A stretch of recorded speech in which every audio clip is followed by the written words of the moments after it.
Un livre, il faut pouvoir le toucher. Se promener avec une souris sur son ordinateur, c'est pas pareil que d'avoir un livre dans les mains.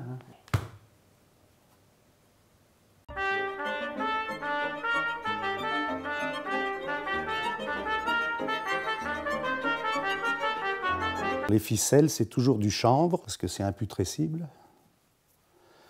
Et le fil, c'est du lin. Pour la même chose, c'est imputrescible aussi. C'est pour ça que ça dure des siècles. C'est un outil qui est de l'époque des premiers livres aussi. Ça n'a pas beaucoup changé. Dans la reliure industrielle, bon, il y a des machines à coudre maintenant pour les livres. Il y en a de moins en moins parce qu'ils sont tous collés maintenant. Alors, la couture, c'est la base de la reliure. La reliure, c'est de relier tous les cahiers ensemble. C'est le plus important. Dans le temps, c'était les brocheuses qui faisaient la couture comme ça. C'était un métier à part dans la reliure. Il y avait un autre CAP, c'était papetier-massicotier. Le papetier-massicotier, il était spécialisé surtout dans tout ce qui était carnet et registre. Ensuite, il y avait le CAP de relieur, relieur main, ça s'appelait à l'époque. La dorure aussi, qui avait un CAP. La dorure, c'était tout ce qui était fer à dorer, palette, et puis tous les titres, quoi. Maintenant, on est obligé de tout faire. Mon père a commencé la reliure, il avait 13 ans, quoi. C'était après c'était le certificat d'études à cette époque-là. Et puis, il est entré en apprentissage chez son grand-père. Et il y est entré à 13 ans, et il a arrêté la reliure à 71 ans, voilà. C'est mon père qui a repris cet atelier, c'était une imprimerie ici avant. Mon père avait 3 employés à l'époque. Toutes les vieilles familles, tous les bourgeois avaient une bibliothèque et puis ils l'entretenaient et ils faisaient relier des livres. Donc il y avait un peu plus de travail pour la reliure, il y avait beaucoup plus de débouchés chez les particuliers, quoi. Et puis il y avait toujours toutes les administrations, les imprimeurs, tout ça qui faisaient faire du travail aussi, quoi. La reliure, c'est un métier de patience quand même. On ne se rend pas compte.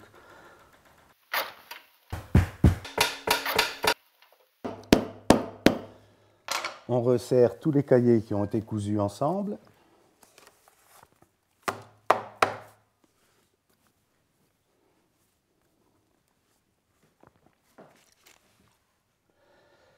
Et on en colle le dos du livre pour que tous les cahiers soient reliés, en plus de la couture sur la ficelle, avec de la colle au dos. Il y a une vingtaine ou une trentaine d'années, on utilisait la colle d'os. Et puis on s'est aperçu qu'avec le chauffage central et tout, la colle tombait en poussière et ne tenait plus rien.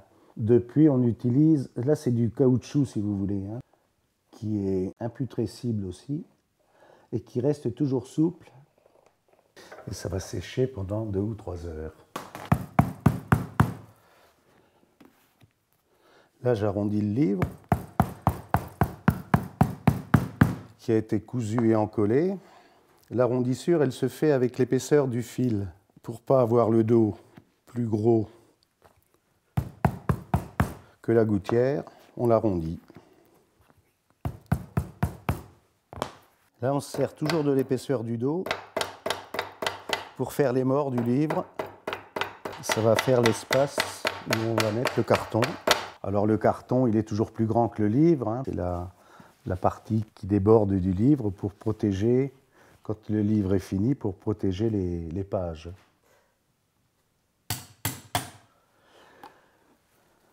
Non, si quelqu'un vient me voir pour faire réparer un livre, c'est qu'il y a de l'affection, il y a du sentiment, il y a des souvenirs, il y a plein de choses qui entrent en compte.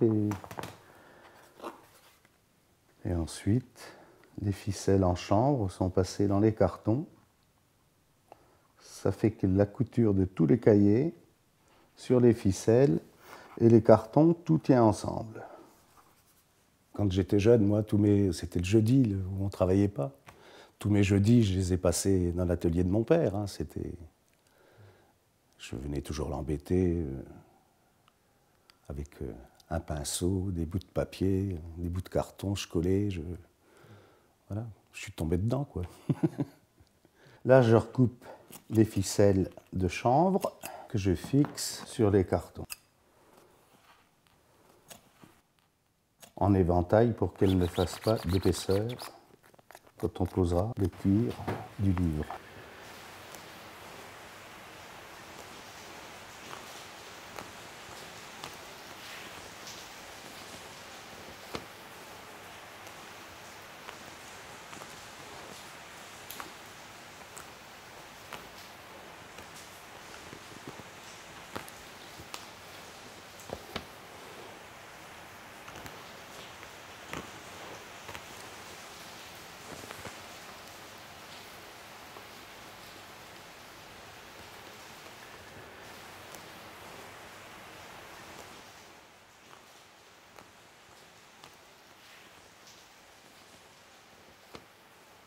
Il faut tirer assez fort pour arriver à placer son cuir. Ensuite, on fait, avec la pince à nerfs, on marque les nerfs une première fois.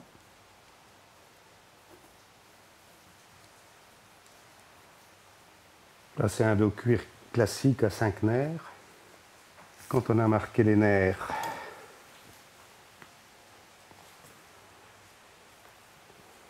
on fait les remplis.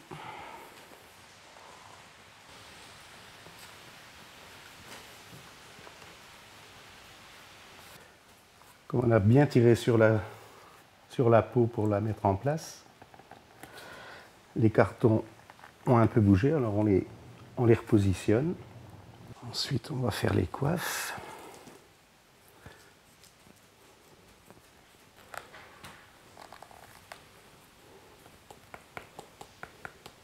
Avec la pince à nerfs, on finit de marquer les 5 nerfs.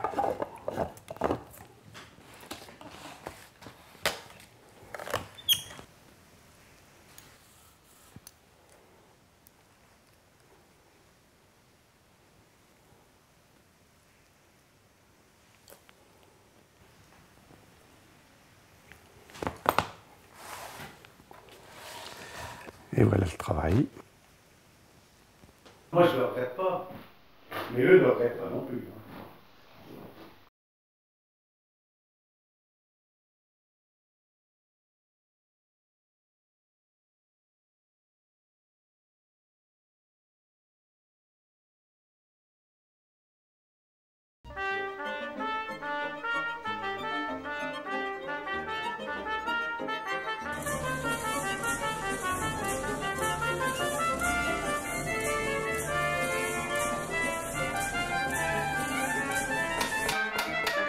La reliure, c'est toujours un peu de la restauration. On ne restaure pas toujours des livres anciens, mais quand on amène un livre chez un relieur, c'est qu'il en a vraiment besoin, quoi. C'est très rare que les gens m'amènent des livres neufs à relier. La restauration, on travaille avec exactement comme les chirurgiens, avec un scalpel, Le premier problème, c'est de démonter la couverture du livre ancien, parce que c'était collé en plein. C'est-à-dire en plein, c'est-à-dire que le dos où il y a la couture du livre est collé aussi. Donc il faut arriver à sauver le livre et la couverture. Ensuite, on répare le livre s'il y a besoin de réparer le livre, et puis on refait les greffes. C'est la colle qui va m'assouplir le cuir ancien. Elle est beaucoup plus liquide que la colle précédente et elle ne va pas décoller ce que j'ai déjà posé. Et ça va assouplir le vieux cuir pour pouvoir être travaillé comme s'il était tout neuf.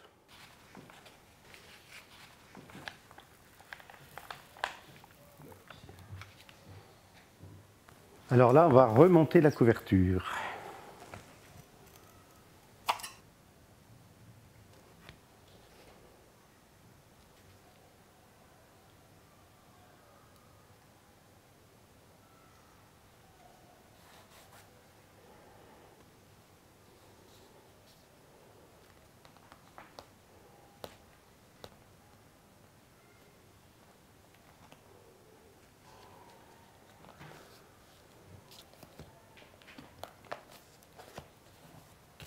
Comme le livre est très détrempé avec la colle qu'on a mis, là, les plusieurs couches, il faut qu'il sèche à peu près une journée maintenant, avant de pouvoir le reprendre, poser des gardes anciennes, et puis je fais un emboîtage, juste avec les gardes et la couverture.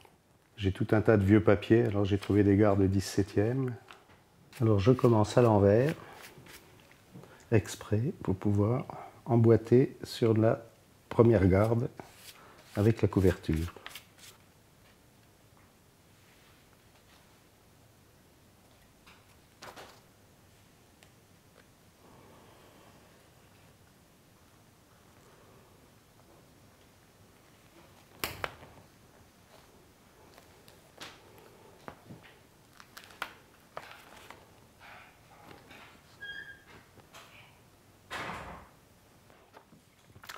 Un dernier coup de presse.